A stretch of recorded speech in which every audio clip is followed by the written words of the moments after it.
અમદાવાદના પાંચા તળાવમાં જાળવણીનો અભાવ. પાળાનું સમારકામ કર્યા બાદ હજુ સુધી તળાવમાં પાણી જ ન આવ્યું હોવાની સ્થિતિ. વર્ષ 2022માં તળાવનો પાળો તૂટતા આસપાસની સોસાયટીઓમાં પાણી ફરી વળ્યા હતા.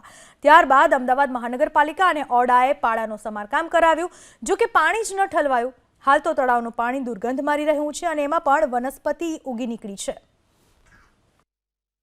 અમદાવાદ શહેરમાં ઉનાળાની ઋતુ દરમિયાન એક બાદ એક તળાવો સુકાવાની પરિસ્થિતિ સામે આવી છે. એબીપી અસ્મિતા હાલ અમદાવાદના પ્રહલાદનગર વિસ્તારમાં આવેલા પાંચા તળાવ ખાતે ઉપસ્થિત છે. પાંચા તળાવ જે વર્ષ 2022-23માં વરસાદ પડ્યો હોવાના કારણે આ તળાવ છે તેની દિવાલ તૂટી હતી અને આ દિવાલનું સમારકામ કરવામાં આવ્યું. તે બાદ આ તળાવ કોઈ દિવસ ભરવામાં જ નથી આવ્યું અને તે ઘટનાને 2 થી 3 વર્ષનો સમય થયો છે.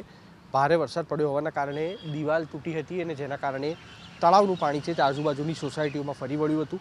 અત્યારે પણ અહીંયા આગળ પરિસ્થિતિ જોઈ શકાય છે. આ તળાવમાં બંધિયાર પાણી છે અને તેની સાથે ક્યારે પણ પાણી સ્વચ્છ ન કરવામાં આવ્યું હોય તે પ્રકારની પરિસ્થિતિ છે.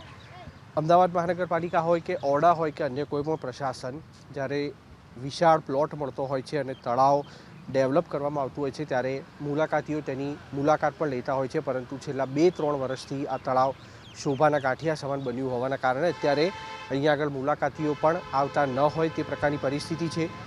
જે ઘાસ છે, જે ઉગી નીકળેલી વનસ્પતિ છે તેને નિકાલ કરવા માટે પણ અલગ અલગ એજન્સીઓને કામગીરી સોંપાય છે, પરંતુ અમદાવાદ મહાનગરપાલિકા શહેરમાં આવેલા તળાવો છે તેને લઈને કેટલું ગંભીર છે તે અલગ અલગ તળાવોની સ્થિતિ ઉપરથી સ્પષ્ટ રીતે જાણી શકાય છે.